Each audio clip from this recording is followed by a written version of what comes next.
What, about what? The PFAS and Oh, the South Wattupa PFAS, Pond. Yeah. Yeah, it's actually more than 6 months because they just. Okay. Good afternoon. Welcome to the Westport Board of Health, June 10th, 2024 meeting, which I am calling to order. Under Mass General Law, Chapter 30A, Section 20F, this meeting is being recorded. Please join me in the Pledge of Allegiance. I pledge allegiance to the flag of the United States of America and to the republic for which it stands, one nation, under God, indivisible, with liberty and justice for all. Thank you very much. Okay, we'll get right into the agenda, starting with the Director of Public Health written report. Any questions on that? Matt will go over some of the stuff that's in writing. None for me. Okay, go ahead. Okay. So on May 23rd, 2024, we received a fish consumption advisory for South Wattupa Pond. They were informing us of the results of the PFAS substances measured in fish sampled from South Wattupa Pond in 2022. Those samples were taken and tested by Mass DEP, and it was also summarized in a December 2023 report. PFAS levels in fish collected from this water body were above the DPH fish action level of 0.22 parts per billion, indicating that regular fish consumption of these fish may pose a potential health concern. Fish consumption advisories were posted on May 23rd around South Wattupa. In addition, the advisory and supporting materials are posted on the Board of Health webpage. And those supporting materials is the actual advisory from DPH that went to Fall River and Westport. We posted these fish consumption advisories around the pond on the Westport side. And we also put on our webpage guidance, PFAS and recreationally caught fish, and guidance on how to minimize exposure to PFAS in the local fish. Document is also up on our webpage. There's a blood drive scheduled for Thursday, June 13th, 2024 at the St. John's Baptist Church from 10 a.m. to 2:30 p.m. That's going to be the last one that's going to be held at the St. John the Baptist Church until the fall. And that schedule is not available, but after talking with our public health nurse, Linda, the Red Cross is going to schedule some drives over the summer up at White's and Westport, and those dates will come to us so we can let everybody know. Okay, thank you. Transfer station annual stickers are now on sale and have been on sale since May. And you can purchase those at the transfer station by check or money order only, or at the Board of Health by check, money order, or cash.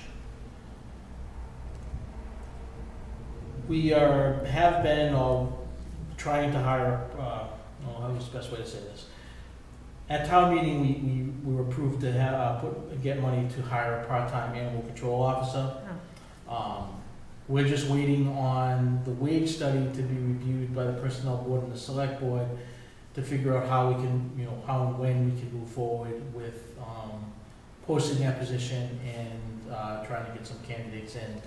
I mean, it's busy and there's not always coverage because we only have one person, and we really want to try to get the town the coverage it needs and deserves. So we'll be working on that. How many hours did Nick work in the last couple of weeks? Nick, he puts in probably about 45 plus hours every week. The Bristol County Mosquito Control Project will begin taking requests on May 28th, and weather permitting begin spraying on June 3rd between the hours of 2 a.m. and sunrise, pending weather conditions. Temperatures need to be above 55 degrees during those hours for applications to be made. So delays in June are very common. Please send an email request to bristolmcp@comcast.net, or call 508-823-5253 and choose extension 1 to make a request. Please keep in mind that Bristol County Mosquito Control does not enter private property. Spraying is done from the truck along the street and in front of your property. Residents can find information on the Bristol County Mosquito Control website at www.mass.gov/EEA/Bristol County Mosquito Control. Okay, great, thank you. Let's move on to director-approved plans.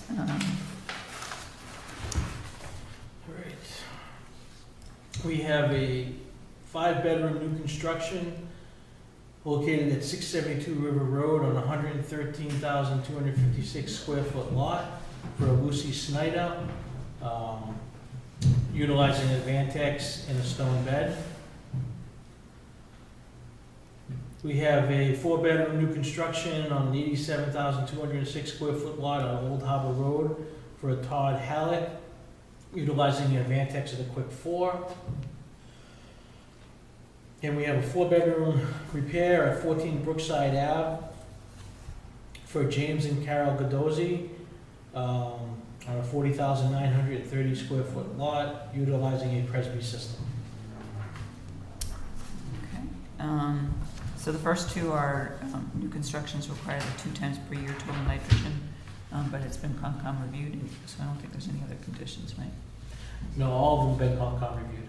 Okay, great. I'll entertain a motion. Okay, so I move that we approve we endorse the director-approved plans for 672 River Road. Harbor Road doesn't have a number. No, it's new construction, so I don't believe it has a It's a lot. number. Okay. And then 12 Brookside Ave. 14. What did I say, 12? 14 Brookside Ave. And the 2 times per year total nitrogen for River Road and Old Yes. Harbor. I will Including- second that motion. All in favor? Hi. Aye, with 1 absence. Our vice chair is not here today. Okay. We move on to minutes. And we have the May 13th, 2024 minutes. Any questions or concerns? I have none. So, I neither. so. okay. So I move that we approve the May 13th, 2024 minutes. I'll second that. All in favor? Hi. Aye, that's 2-0 with 1 absence. Thank you. Okay, we now need to do Board of Health annual appointments for FY25. Dr. Dennis Callan as medical advisor, Kristen Stinson, who's our town clerk, as burial agent, special agent, Jonathan H. Potter Jr. as a burial agent, Shane Erickson Potter as burial agent, Jennifer Doe Texera, part-time tobacco inspector, Gabby Almeida, full-time health specialist. This is under the South Coast Public Health Collaborative Grant, and Shaylin Rodriguez, part-time health specialist, also under the grant. I have no questions, so I move that we approve the annual Board of Health appointments. I'll second that. All in favor? Hi. Aye, that's unanimous with 1 absence. Thank you. Oh, yes. I'll give it to you. Oh, okay. Okay, we have board member updates, and I'll turn first to Donna. So we ran successfully ran programs during the month of May for Mental Health Awareness Month. My lament is that there was poor attendance at one event in particular, which was focused on the high school and middle school students and their families. And there was no one there from any of the families. So I'm not sure if it has to do with communication. I do know that I sent the flyer to the school to have it posted. but it didn't get posted till the week after the event. So I will be following up on that to find out how we can make sure that those events get posted at the appropriate time so that families who want to come will be able to come. But the one we did on opioid, the impact of opioid addiction was well attended, and we had some good input from them. So, one of the things they reached out to me, Watershed Alliance. Last year I had Board of Health. I was a presence for the Board of Health. They were asking if the Board of Health wants to have a table at the Watershed Alliance. So I won't be able to person the table. Maybe for an hour that day I could, but I have a family event, so I won't be able to do that. But I don't know if that's something the board wants to entertain. Specifically with septic stuff and the impact on the river, that's what I was thinking. So. I have to look at my calendar. I imagine I think it's the 22nd. Phil might be there.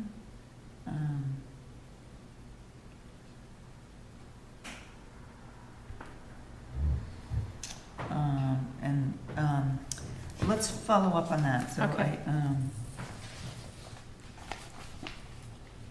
I'm just thinking like the PFAS handouts Well, for the PFAS. Yeah, I mean, not necessarily that someone has to be there. I could probably go in the morning and set up, but I would have to then leave the table, and then I wouldn't be able to take the table down and pick up the stuff. So, Okay. I have to find. Do you know how long the event is? 10 to 2, 10 to 4? Something like that. If it's 10 to 2, I could do the back end. I think it's a little bit later. It might be 3. I'm not sure, I have to look at. Yeah. Yeah, So, okay. but that's Cindy, who is the person who is organizing it, contacted me twice, and I said no because I wasn't going to be able to do it. But then when she contacted me again, I said, let me ask the board what they want to do, Okay. because I think anything that we're doing that's protecting the river would be important to communicate to the people that are attending. So. Yeah. Okay. Let's see what we can do on that. Okay.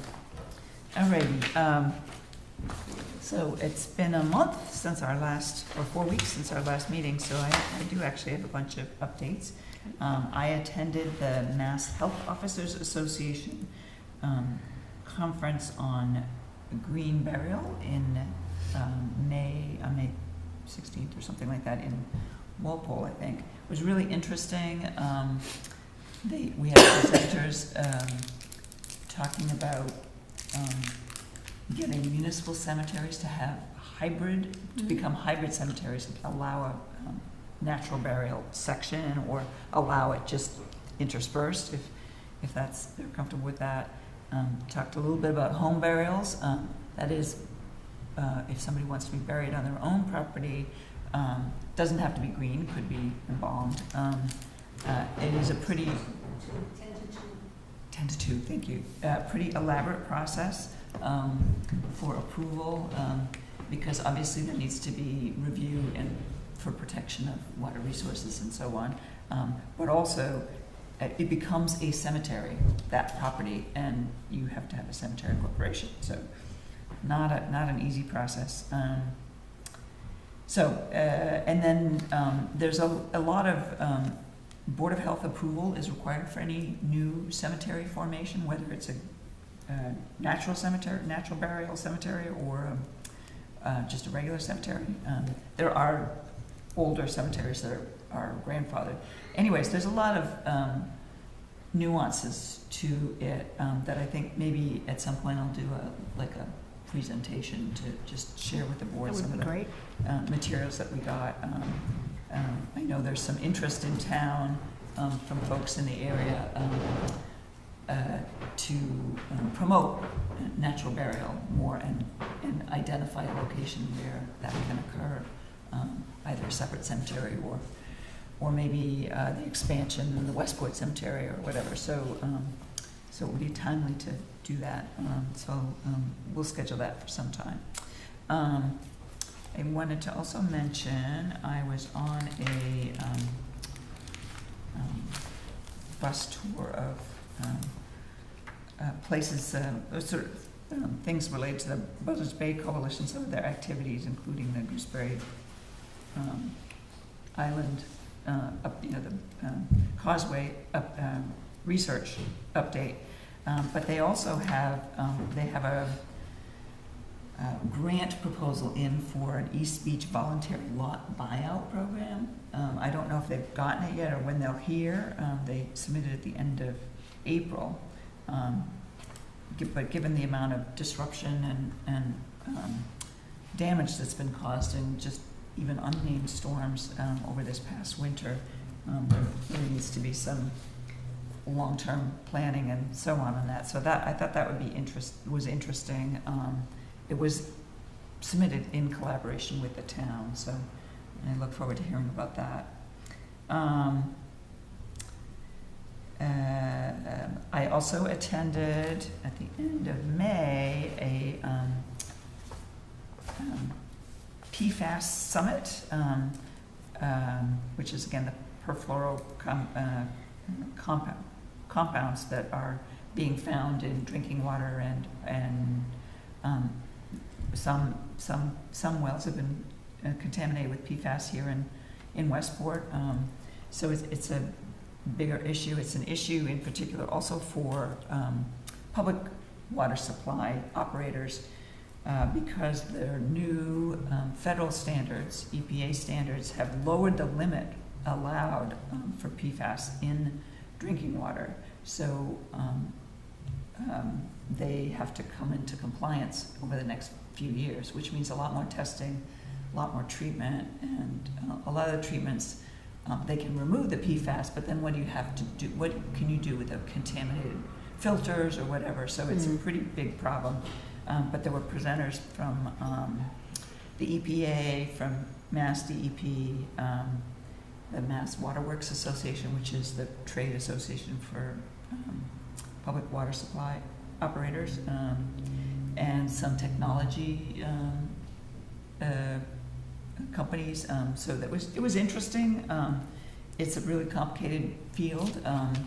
There is money in the infrastructure, federal infrastructure money, but it's not enough to cover what they're going to need. And there's really no particular funding source for private homeowner wells, and so they're sort of on their own. There are technologies that can be done on the tap in the kitchen sink, which is most likely where you're going to collect drinking water. It's not so big a concern for washing and bathing and so on, but it's definitely going to be an ongoing topic to keep track of and share information with the town as we learn more about it. So that was that, and I'll come back because we have our first appointment at 4:20 with some stuff related to the transfer station, which will be discussed later anyway. So I'll take a break from that, and we'll move on to our first appointment. I'm assuming you're here for that. I'm calling that hearing for 36 Robert Street, owned by Derek Nielsen. This is a 3-bedroom repair with a Presby system with Zenith Engineering representing.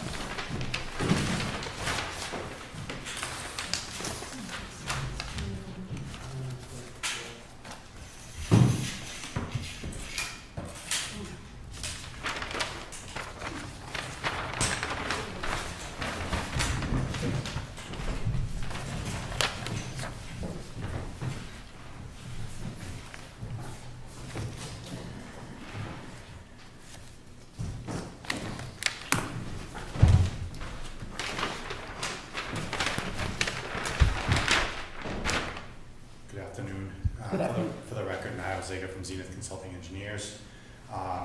We are here before you for a septic upgrade for an existing 3-bedroom home.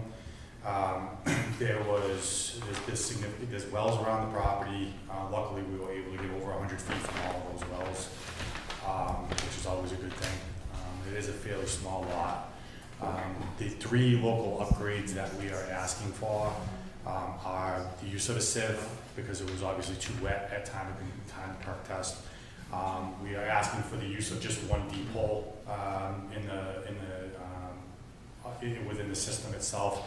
There's just limited area, and we feel as though a lot of times it just disturbs more of the system itself. So we'd rather just do the open hole at time of construction, confirm that the soils are consistent, which typically they are. If not, we deal with it on site. And then third, because of the high water table and the location of the existing plumbing coming out of the house, we had to ask for the 12 inches from the inlet and outlet of the tank and pump. We are providing rubber boots. We are also providing H20 monolithic tanks to ensure that they're watertight and also for buoyancy purposes. So it's our opinion that the design that you have in front of you is obviously much better than what's currently there, and happy to answer any questions that the board has. Okay, thank you. First turn to Matt for his report. No comments on this design, so everything's good. Okay. Any Well, questions? other than say that it's gonna need a deed restriction. Yep. Right, yes. And that's understood. And a whole harmless. And obviously the IA notice and all the certifications related to that. Understood. Okay. Any questions, Donna?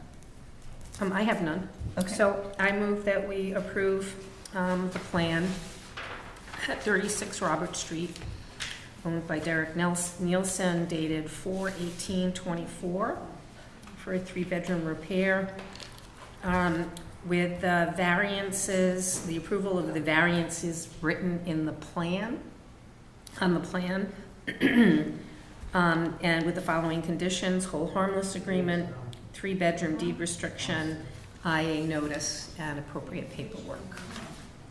I'll second that motion. All in favor? Aye. That's unanimous. Thank you very much. Thanks for coming in. You too. I said the IA notice and appropriate paperwork. I need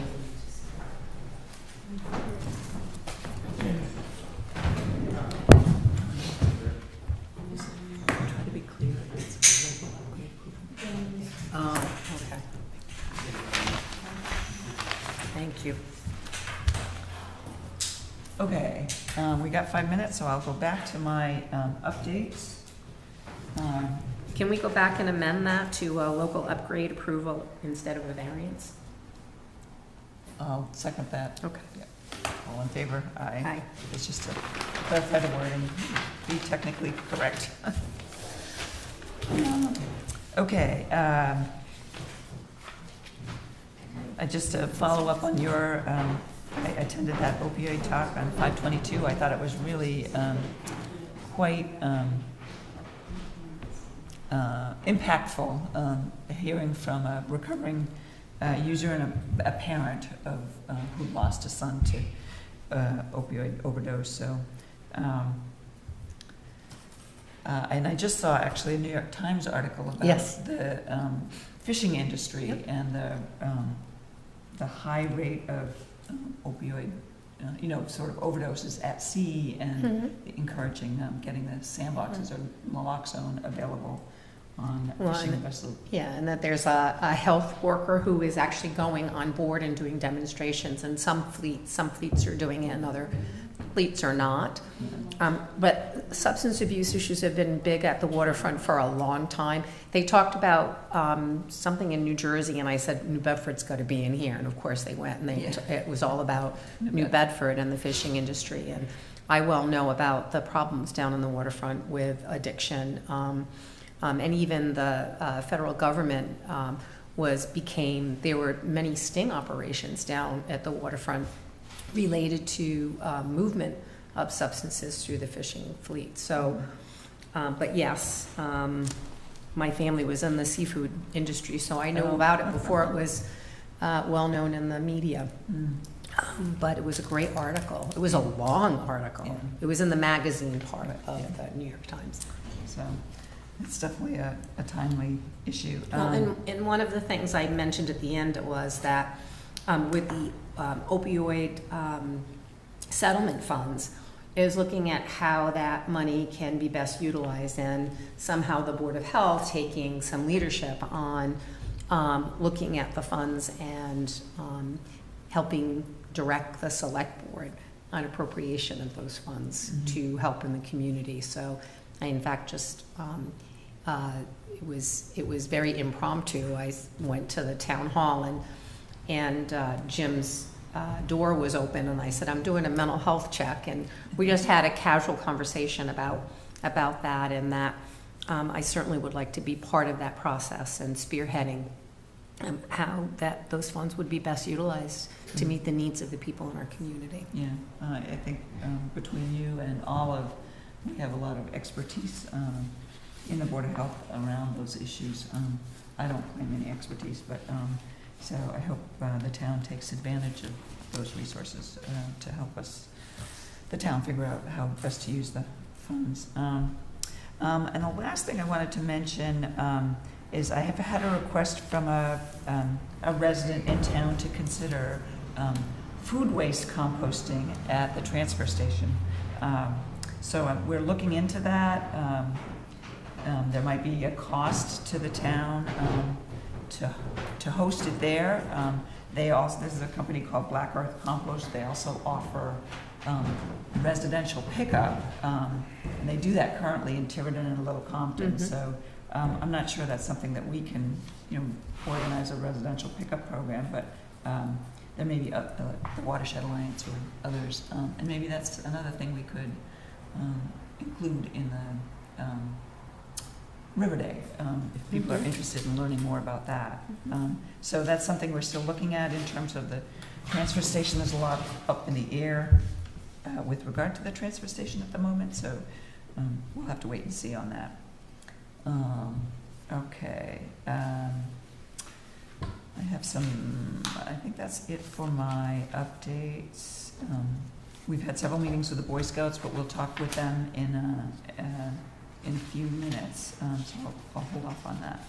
And I've covered everything else. So, one other topic, I don't have an update on it, but our June Board of Health Notes, Westport Notes column, we should think about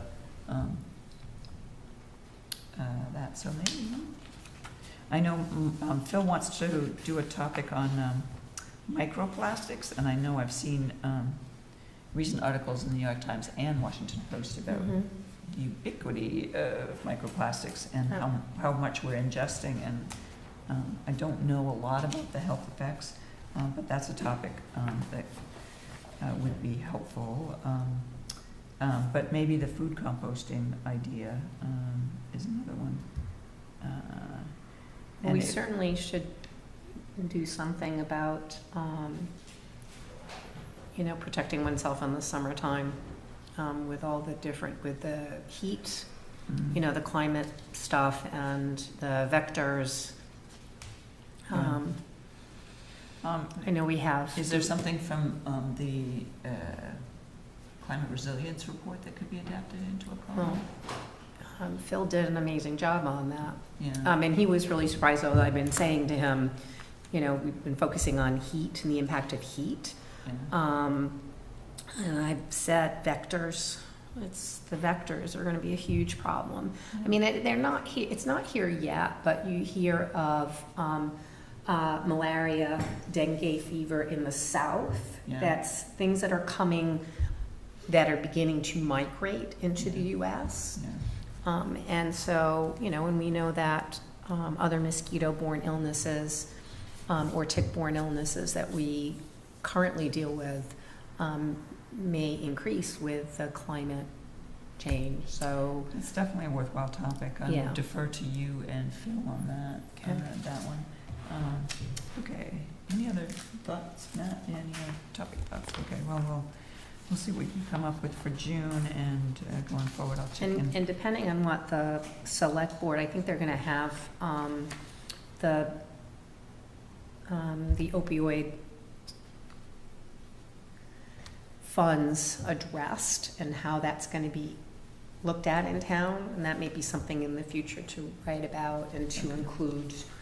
I still would like to do a focus group from people in town to find out what ideas they have about how we could best utilize the funding, but we have to wait for direction from the select board about that and whether or not they're going to authorize the Board of Health to be the lead on it, so. Which reminds me that, and we'll get to Mr. Potter in 1 second.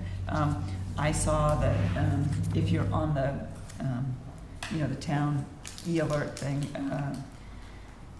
the planning board sent out a survey about short-term rentals, and I think they're going to reinvigorate that committee, see what the results of that survey is like. But that survey process might be also a tool that could be used around, because it might reach a lot more people than has been done in the past. So, okay, let's turn our attention to our 4:30 And appointment. I have to get my agenda back up. I lost track of it. yes, two. I have it here somewhere. I will call you in a second.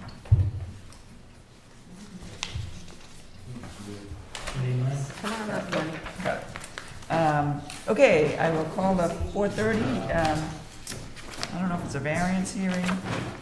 It's a hearing, a 4:30 hearing with Len Potter representing Sue Brayton at 153 East Beach Road,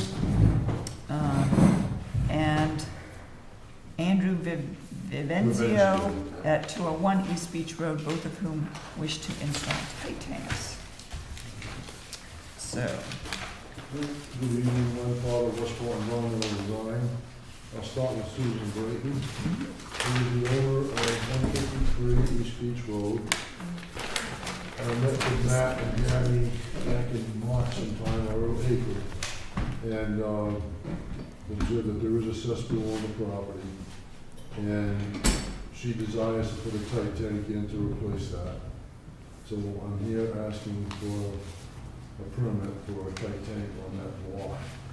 I can get about 75 feet from the marsh and 10 feet from the property line where I'm going to place it, and that would service a 2-bedroom trailer. I have not gone to conservation yet because I want to make sure the board okays it before I apply and go through all that motion okay. for nothing. Okay. 2,000 gallon tank with the proper alarms and all. And the cesspool is not currently in use, right? But They it- have been using it. I don't know if there's a trailer on the lot yet. She Oh. has had, she rents the lot out. So I assume that's what it is. There's a cover right there. I was under the impression it was self-contained, but, It could be, I don't know. I don't know what they're asking for. I know there's a cesspool there. okay, She wants it out and put a tank in if she can. okay. We'll turn to Matt.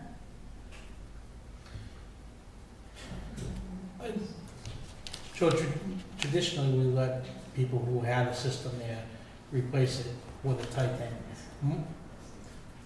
The cesspools are we really haven't come across cesspools. Yeah, we've come across people with tight tanks that have failed, they want to put another one in, or, they failed X amount of years ago, and, they come in and asking now, can we put a new one in, and we've allowed it. The only thing that procedurally, I think maybe we might have to treat this similar to the way that we treated 194 East Beach Road, because that was a cesspool, but it had no tank. And they had to apply for variance from 213 to be able to put the tank there, because of where it is, in the velocity zone, the flood zone. Is this, what are the zones here? VE 19. Okay. And we're about elevation 3.75. Way up there. Yeah. So that would be my only thoughts on these two properties, because there's no existing tanks, they're just straight cesspools, right, Len? No tanks with them? Yeah. That would be my thought on this. I can't remember of any time we've had a cesspool going to a tight tank. We've had other situations, but not a cesspool, Mhm. so. Well, as you know, we're not particularly fans of new tight tanks at East Beach Road, given the relentless nature of the Atlantic Ocean and so on. I'm only asking because they're asking me, so. Right. I think this is a topic we've bandied about. We have not come to a formal conclusion yet. We may, we have to address that soon because obviously more and more people are coming to us. So, but we don't have a policy or regulation in place that would restrict Well, beyond Title V. If we come back, I can ask for the variance to do that, and it won't get heard until July. The calendar's full, so Mhm. that might give you time to think a little bit. We I'm always- just asking if Yeah. you don't, I don't know what you're gonna do, it's up to you. Yeah. Well, Matt, I mean, you said you were under the impression that the cesspool was not being used. Well, our database said it was self-contained, which Well, was based on a review of records. So I don't, I can't I did not look in the file today to verify that, on what basis that was reported. Well, it has been used in the past, that's all. So I went back into both files and looked at the applications that were made over the last 3 or 4 years for these properties, and they both list that they've had these cesspools, but they weren't used, they were used in self-containment. Mhm. That's the way the applications read to me. They, yes, sure, we have an in-ground system, but we use it in self-containment. Mhm. So would, Of course, with self-containment, then the problem is Movement. removed Yes. when there's a storm coming, which is a much preferable option. Mhm. So I'm not wild about this, but if, for consistency's sake, if we treat it the same way as we treated 194 East Beach Road, we'd grant you the opportunity to request a variance. I just want to say that I'm not suggesting in any way that this gets denied, I'm just saying procedurally, if we're going to treat these the same, we should treat it the same, but I'm not suggesting in any way that we should deny it. Well, I am suggesting that at some point we should think about not allowing them, and I would like to have that on the next Yeah. meeting. The first tight tank applications I've had in a long time. how many years is it if someone has got a septic system, we consider it abandoned and? That's something the board has to talk about when they talk about this is, because it's really, I don't think there's any language that says if it's been sitting idle, it's considered abandoned. Don't we have something in a provision that says that, though? If someone has abandoned the house and there's nobody using the house and, That's under the building renovation regulation, and That's 3 years, it's 3 years if the house sits vacant. but these aren't, okay. the trailers aren't vacant, so. I can tell you this, and this goes back to Hurricane Bob in 1991, when the beach was inundated with the hurricane storm surge. DEP gave the board instruction that if there's anything on the lot, cesspool, 55-gallon drum, that's on the lot, then they could put in a sealed tank until such time as DEP determined what they were going to do. A lot of those tanks down there were put in as sealed tanks. I put 36 of them in. And then, as time went on, DEP didn't come up with anything, so they ended up becoming tight tanks, legitimate tight tanks. But they said, if you see anything, and we dug up and down that, all I got a cesspool, looking for it. Then the agent would say, yeah, it's there, or no, it's not. I got another one across the street from the other property, and there's nothing on it. So I came to the water tanks out on the beach, the old tank. I can't find anything on it, but Yeah. these two are there. They Okay. probably don't want to use it because it probably doesn't work. Right, yeah, okay, It's probably full of sand, full of whatever. okay. Well, I would be, that's our recommendation, is to come back with, A variance just requires notification of the water, it's the same thing. yeah. That will, Yeah. follow the process. That's no problem. Okay, so that takes care of those two, because Yep. they're the same. And you're here also for the 440 discussion, which I will call now. This is for 141 Drift Road, Yes. additional bedrooms. Could you explain? What this is about, the realtor called me on this property and said, look, he says, I think I got a 4-bedroom system, but the town record says 3 bedrooms. Oh, okay. He says, do I have a 4 or do I have a 3? Before he puts it in the market, he wants to know. So we did the research, and there's a letter that I submitted to the board in April 15th, '06. What happened, the original system was designed by my rule, which is Dartmouth's rule, that any system, no matter how great the perk rate is, be designed for 600 square feet, no less. In 1994, the loading rate was 1 gallon per square foot as a loading rate.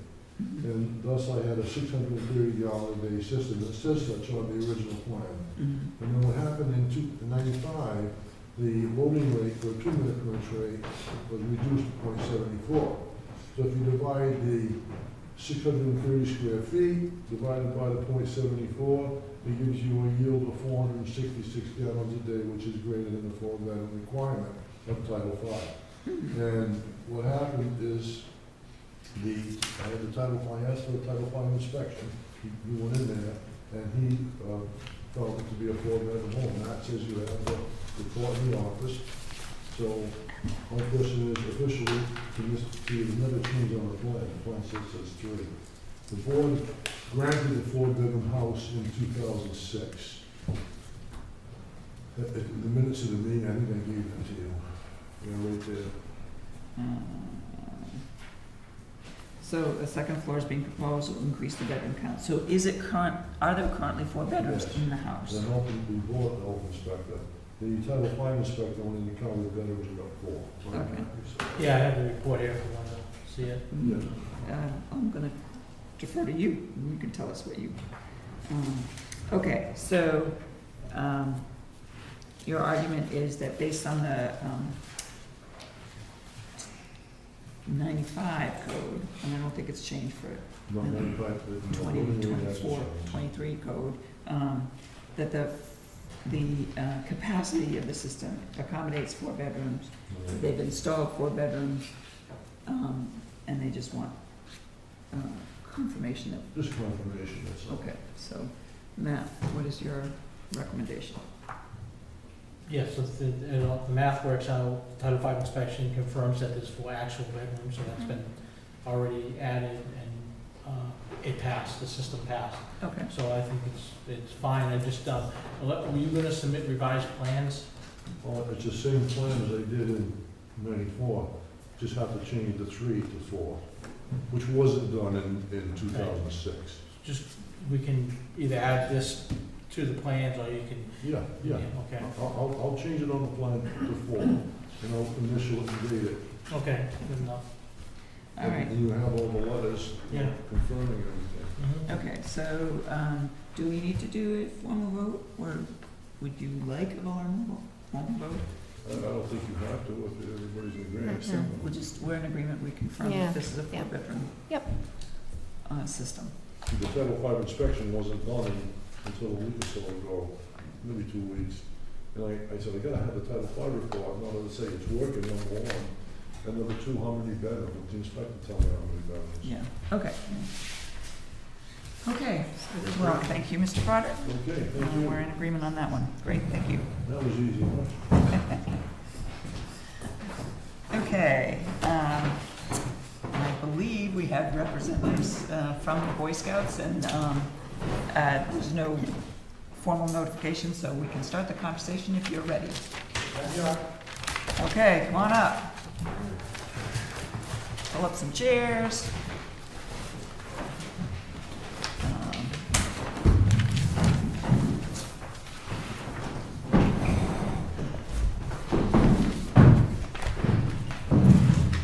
Okay, so I'm gonna, well, have you introduce yourselves, and then I'm just gonna start laying out the circumstances where we're at, and then we can have a discussion about what the Boy Scouts are looking for, what we're looking for, and make sure that we're all on the same page.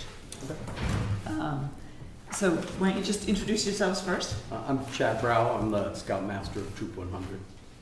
Hi, Chad. Steve Weaver, I'm the committee chairperson for Troop 100. Thank you. Bob Feinberg, Treasurer. Great, thank you. The Board of Health oversees the transfer station, and we have been seeing increased usage, and in part because of higher tipping fees being charged for residential pickup, and so we're seeing a lot more traffic at the transfer station, and that is causing, and we have staffing constraints. I don't need to bore you with the details, but we only have one qualified driver who can move equipment around, move dumpsters around, bring them, haul them for emptying.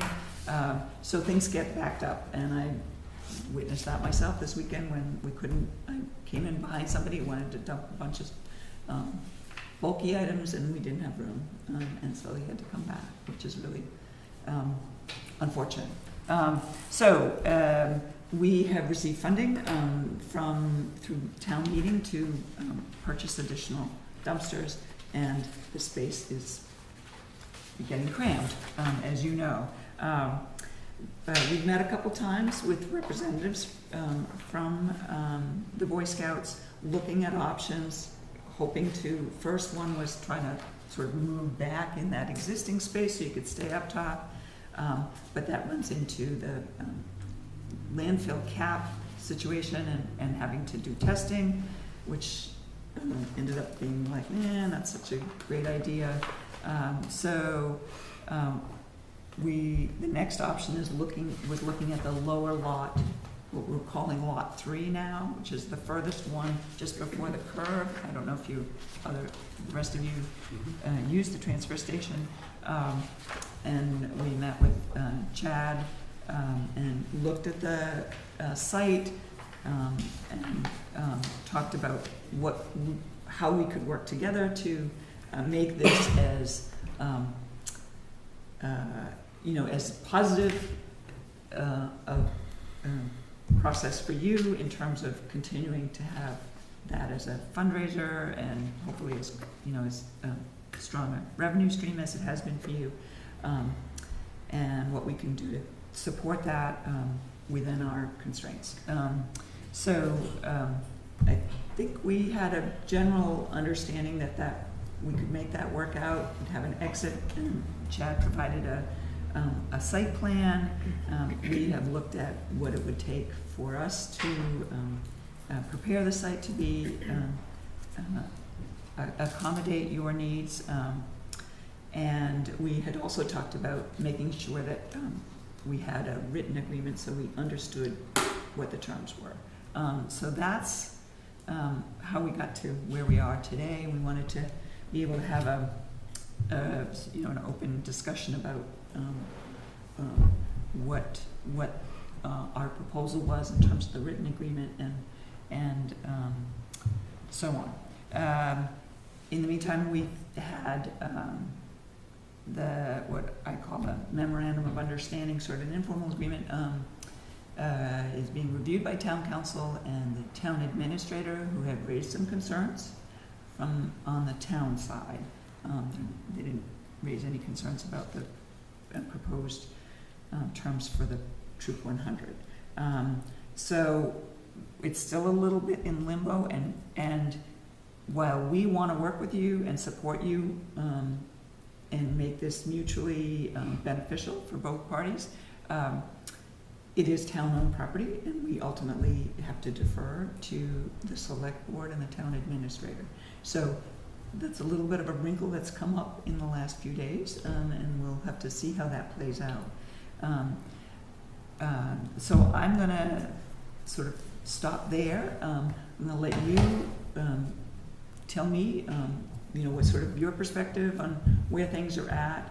I know we've reviewed and may have some concerns about some of the terms we're proposing for the MOU, and we can talk through that. Let's see where we're at the end of that. We will have to wait and see what town council says. So it's not.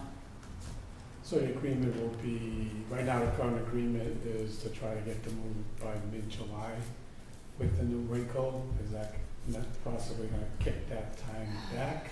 I don't know. I mean, we've already pushed it back a little because the dumpsters are coming. We can temporarily put them someplace and not use them, but the summertime, of course, is busy time. It gets a lot busier everywhere in It'd be town. nice if it could get ironed out sooner than later, because if it turns out it's a no, there's no need for the town to expend funds and manpower to get the area prepped, and no need for the troop to expend funds in moving everything and getting reorganized and the time involved in that. Right.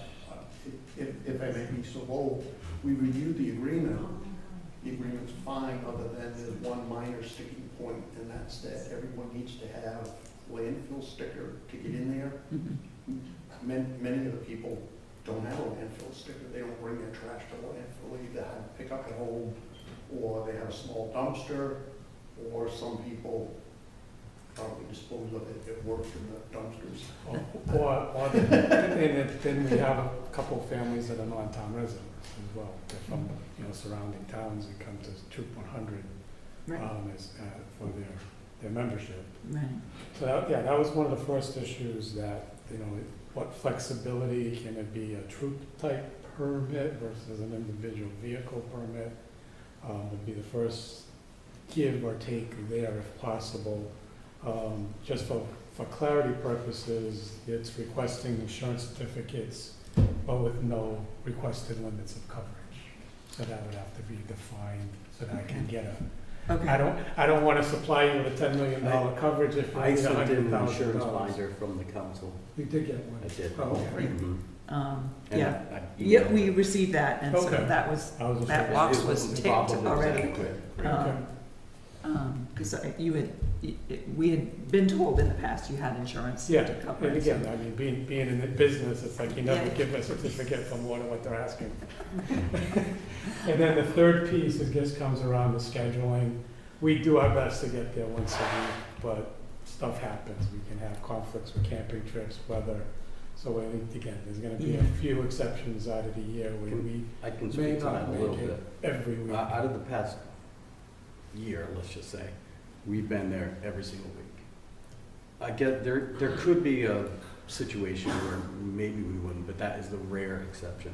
Yeah. We are there every single week, middle of winter, middle of summer.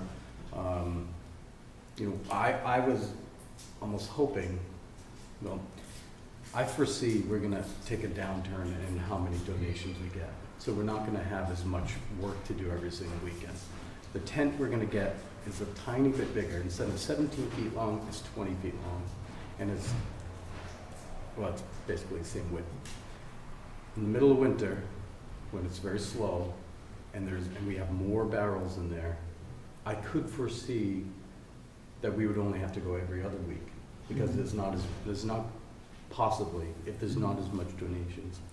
If there is as much donations, we'd have to be there every week, which we are.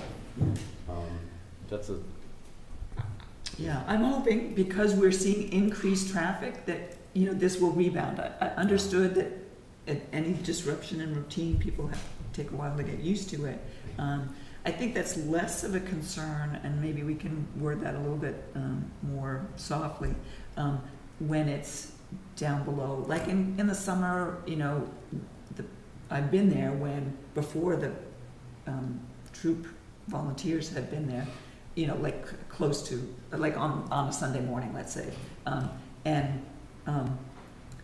It gets pretty full. You're getting a lot of revenue. But in the summer, also is when the people don't rinse out the bottles well. We should, that could be something. If you develop a flyer, we talked about reminding people to. Then there's less bees and all that kind of sort of associated But being in a separate, segregated area makes that less of a concern. Yeah. So I'm, Yeah, can look at that but also word. you don't want to see stuff spread out of all of Lot 3 because we haven't gotten there for a while. Our history, recent history, and our intention is to be there every single week. That's Yeah. that's our, what we'll happen. Let me see it, wait. Even when we go to summer camp, we find a way. Here's the, okay,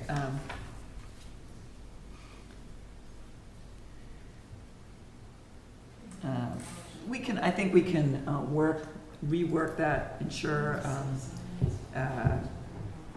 regular cleanup and sorting return of bottles weekly unless unless not required, or something like that, so ensure regular, sort of,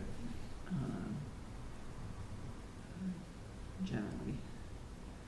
Now, The lawyers will Yeah, they'll figure something out. change it, but. Now, with the need for permits, Yeah, again, because not all our families are even town residents, is what flexibility, if any, could we have, since we're gonna be down in Lot 3 and not in the upper lot? so I'm gonna suggest, not being a town resident is not an issue, you can get a transfer station sticker. I think it's important for us to be consistent, and everybody who uses and I realize use is a loose term here from your perspective, but the town is making a pretty big commitment to make, and that's part of the sticking point with the town, like we're expending town funds on a non-town activity. So, we're making a pretty big commitment. I think I would suggest if the troop, if you have members who don't use the transfer station, that you use some of your fundraising revenue to reimburse them, or something like that. That allows us to be consistent. Everybody follows the same rules. You come into the transfer station, you need a sticker, and we don't have to, if we have staff who are not familiar, that everybody has a sticker, and that's that. So I would hope that that's something that I think, given the commitment of resources that we're providing, and you're getting a lot of revenue, and it's true that we might have more costs if people didn't redeem through you, but there's a financial, it's a way of you supporting the transfer station and the operation, allowing it to be there, by having everybody or the troop paying for stickers for members who come in, and that allows us to be consistent and not, because once somebody says, well, they don't have a sticker, how come, can I? No. It makes it easier for us. So I'd ask you to think about that, and if that's something that you can work out internally, I'd really appreciate that. It's not a If we have to do it, we'll do it. Right now, we only say we have 10 leaders and parents that do the work down there. Participate, yeah. Mm-hmm. I could foresee, hypothetically, if our troop grows and we have 30 members, now it becomes that much more of a burden on us. It's not going to happen soon, but I just foresee that as an issue for us, because we're not making more money, we are spending more money. I don't know, it's just for something for us to think about. I mean, this, as you've explained it to me, this revenue supports troop activities to a great extent, and relieves the parents of burden. Yeah. And that's great. And we're not aware of any other transfer station or landfill operation that allows this kind of activity. So it's a pretty good deal.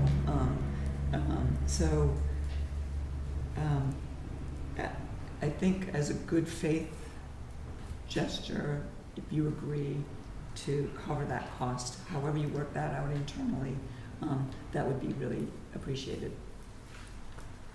Has that always been the case, like, say, currently right now, or a year ago, or 5 years ago?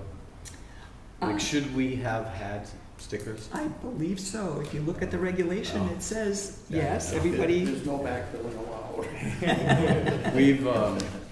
We've been going there 20 years, and this is the first we've ever heard of that. Nobody's ever told us that. When- I mean, I guess we could have read the regulations. Yeah, yeah. But, Well, the Music Boosters did it for probably Yeah. close to 20 years before us. Oh, really? I don't. Yeah.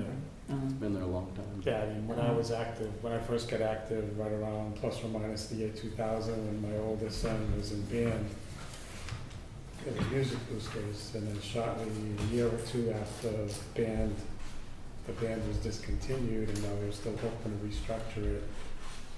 The troop took it over. Up until about year 2010, I had a permit, because that's when my trash removal was, but when I started traveling heavy for work, I was working out of state, the trash would back up in the garage for a month, so my wife one day called up for pickup service, and we've been doing it ever since. So from that aspect, wouldn't have been a burden on me, but unlike somebody like Bob, who lives in Dartmouth, he doesn't have a need for a Westport permit, but yet to come work and help out the troop. Well, that's why I would hope that the troop sees that as an investment in supporting the parents who are volunteering, who are not transfer station users, but it just, there has not been a written agreement, you're right, it's been. It's been a handshake gentleman agreement for Yeah, 40 years. and there've been And some. Old Town Times they are changing. Yeah, but there have been some concerns about safety, and which is why we've sort of tweaked the, and we're gonna be looking at our transfer station regulations to try and sort of be a little bit more protective of the town interest, frankly. And I can't guarantee you that there's been discussion about closing the transfer station, so I don't know how long this will last, but we want to make sure that we're doing everything to make the transfer station operation as successful for as long as possible, to serve as many people as possible. And we want to work with you as well. That's where we're at. I will say this is all contingent upon the select board and town council at this point. We've been outranked. We operate the transfer station, but we don't. We don't own it. We don't own it. Can I ask what the issues were that they brought up? Having to do with the town committing resources to support a non-municipal endeavor.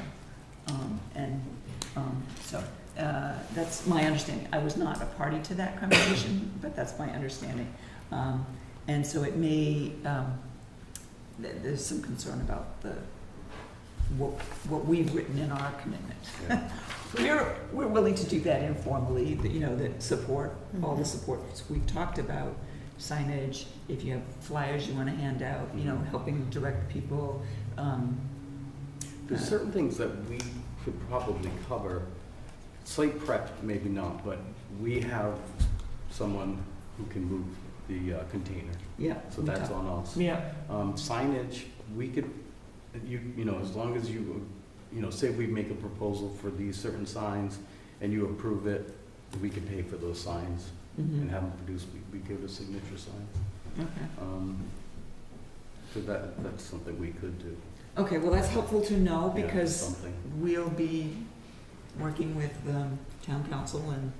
Yeah, I can see the town's concern with the prep Yeah. prep cost, especially cutting that road in, is gonna be a little Yeah. bit more Yeah, expensive. that's a than- little more. But from a safety perspective, that's important, I think. And I think it it helps makes with your sense. traffic flow. I think it will make it, It does. ultimately, yes, there's the transition period, but ultimately a very a safer operation, both for the scouts as well as other transfer station users. So I'm encouraged that we can, But if we can the come. Scouts also are a great resource to Westport. The Boy Scouts have done a lot of work in the town. One of our Eagle Scout projects, they did the parking area for the Handy House. Mhm. Two projects they did the informational kiosks at the walking trails, it goes on and on. I don't discount that at all. So they really are a part of the town, it's not a separate It's not us entity versus from- them. No. It's not a I know, concern I'm of preaching to the raised, choir, but it's, you know, lawyers, once lawyers get involved, it becomes, An Eagle project was at the landfill. One of the scouts whose family was like dedicated to doing the recycling, they show up every weekend. His Eagle project was a beautification program. That's 15 years ago, so it doesn't, most of the signs of that have gone away except for the picket fence on the right-hand side. okay. The original flower bed there, I think that's all that's left of it now, but I mean, he did a full safety project, repainting all the lines, repainting all the barriers, working on It's the before gate. your time, so. Yeah, working on the gate, working with, beautification of that. He's the one cutting the original flower beds and stuff along the road leading into it. So we've done even projects at the landfill, because again, a turn, Yeah, do a good turn, return back to the town. You No. guys have been very supportive of us, and whatever we can do to, if it's non-financial, what else can we do to mhm, pay our way? yeah, If it may not be in dollars, but in services. right. And I definitely appreciate that, and we're trying to be supportive. I'm just saying, that's not something I can promise or entirely control. But I think it's helpful to be reminded that I can convey that, of the mutual benefits, and that this is really beyond just the redemption program, that your scouts do activities around town that help the town, and that, this is a leanly funded town administration, so those kinds of supports are really important, and I don't want to discourage that, and that's why we really had hoped to be in a place where we could just say, let's just move forward, but we've got to wait. Madam Chair, I just Yeah. wanted to say something. I certainly support the Boy Scouts and all that they do, and the relationship we've had with the Boy Scouts for many years, using the transfer station, is one that we respect. And I think that one of the things that you're talking about is that the work that the Boy Scouts have done in contributing to the community has a dollar value. And from a business perspective, it might be helpful to come up with a number and present that to the select board, should there be any questions about the contributions that, even though you're not a municipal employee, but you've contributed. It may or may not be helpful, but I keep thinking of it from a business perspective, which we're dealing with budgets and legal issues and all of that, that's our responsibility to take those all into consideration. It might be beneficial to look at the cost benefit of involving Boy Scouts in town activities and the contributions you make. Even just, a listing of some of the projects over the last 10 years that you've just enumerated, if you just put that in writing to us, that will help us. Even though our numbers are small, they go out there and put out the flags for Memorial Day on graves. That's right. That's a big. And it's it's a mutually beneficial relationship. And so, again, we're in support of all that you do and what the Boy Scouts represent, but we also have to go by some of the limits and restrictions that we've been presented with and that we're trying to work with you on, so. Okay. Well, yeah, we'll take that under advisement. Thank you for your time today. Thank you for your support, Thank past, present, and future. And We'll propose a revised about the weekly cleanup.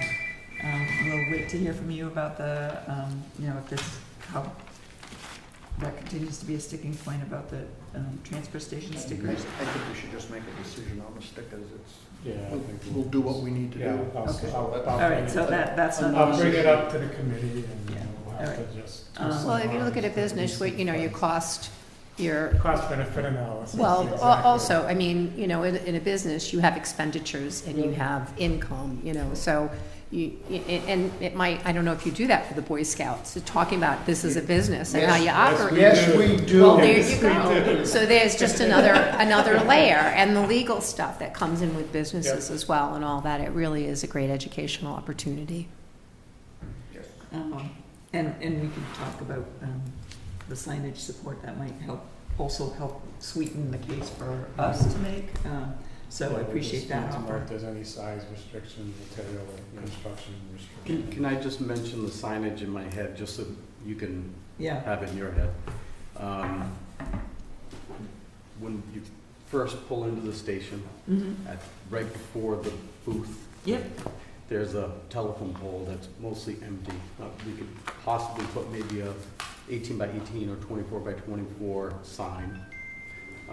What it exactly says, I haven't exactly figured out. We moved. Something, Boy Scouts in the lower lot, something. Yeah. Yeah. And then where our container is currently, we have a long sawhorse that we could put a sign, similar to what we have now, a sign on the front of it with an arrow saying Boy Scouts, lower lot, just so people will look in that area and know to go down there. And then when they drive down the driveway, to have a sign on the side of the driveway pointing at the entrance. There's lot 3. Yeah. So And then, that's basically, I mean, maybe a sign by the, On both by sides the, of the entrance, yeah, maybe on both sides with the arrows, and then possibly at the exit driveway to have another like arrow saying exit here. Exit, I think. That's basically it. Thank you. Yeah, I think Exit it's- and thank you. Okay. Well, if you, we'll work with Matt, on that in terms of wording and who can do what. And then we did suggest if you wanted to have flyers, if you prepare some flyers that can hand it out, you can remind them about good things you do in town. Please support the troops, and here's some tip. Where we've moved to the lower lot, and please clean your bottles and cans, whatever, all that kind of stuff.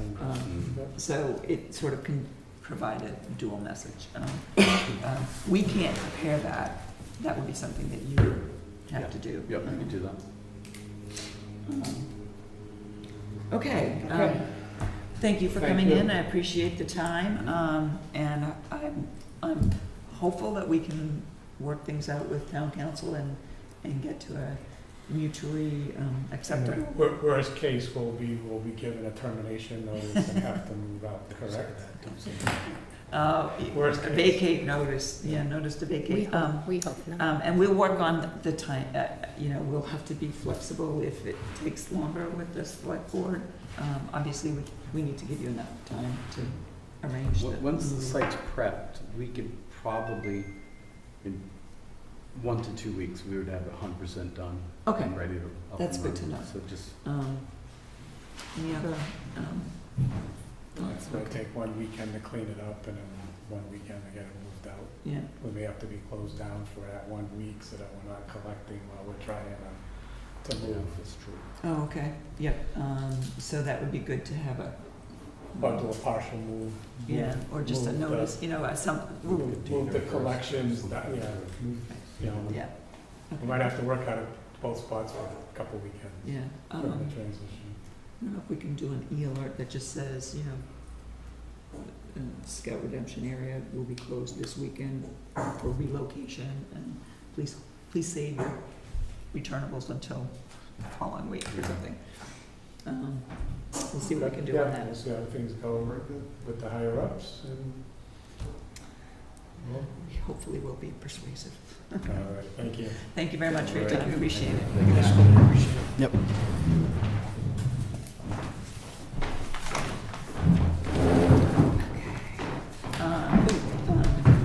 All right, so moving on, I think I covered most of what, so topics for the next regular meeting, I think that's where we're at now. We want to definitely talk about tight tanks at East Beach and whether that is a regulation or policy. I mean, my inclination is we should not be allowing new tight tanks. And have to work that out. Mechanically, what's the best way to implement something like that and make sure that we all agree on that. The transfer station regulation, we wanted to, in the process of doing this research for the scouts, Matt had Joe look at other town regulations, and many towns have these requirements that children under 12 stay in the vehicle, or sometimes children under 16, which I think is a little too high. But and as we get busier there, it's the risk of accident increases. So that would be one thing, and we can look through if there's other updates we want to do to the transfer station regulation. So if we can do that. We already have a full complement of appointments for that. Okay. For that already, so. And for the 24th. we may have to, we'll maybe get an update from Phil on the well regulation and not actually, I don't know if we have enough He wants time. to, so we wants to schedule a working meeting Okay, first. okay. So, So we won't put it on that agenda. We'll put it on a working meeting. Okay. Any other topics for next meeting that, Donna, you'd like? Can't think of anything. Okay. Actually, The opioid, maybe. no, I was thinking of the septics, we don't know what they are and where Oh. we're at with that. Because my next door neighbor has built some fencing and with the plan to put in a horse and to put in a barn. And I said, do you know what your septic system is? Because we don't. And that would be helpful for if he had a plan, if he knew if there was a plan available. And because he's planning on building, but we have no idea what's back there. Well, wouldn't a building permit be required for something like that? yeah, there would be, it is, but for building barns and stuff like that, but, if it's just a horse barn, there's a good chance that we won't see it. I mean, it's a discussion that I've been having ongoing with the building department that, I'd like to see just about everything because of the concern that Donna has. Just because it's a barn that isn't gonna be a dwelling with bedrooms doesn't mean we shouldn't see it. I mean, because it could be located on the only place that they can put a Right, replacement septic exactly. system. Well, and it's right near the pipeline. It's right along the gas pipeline. So he owns that land, but he can't really build over there Right. because of that. So And he could be building on top of a septic system and not know it. that's what I said to him. I said, this is just being a nice neighbor and letting you know that if you have the plan and bring it to the Board of Health, that would be helpful because, whatever you're planning on building, you could be building it right on top of your septic system. So if we get the building permit, we do our research, if there's nothing in the file, then a letter goes out and whole 9 yards. But that doesn't really get started until we get a building application to look at. Yeah. Well, so Well, I'm just thinking about the systems that we don't know what's going on and if other places are constructing things on top of systems and. Let's So- put that on the working meeting agenda, the Okay. unknowns, because we have about 800.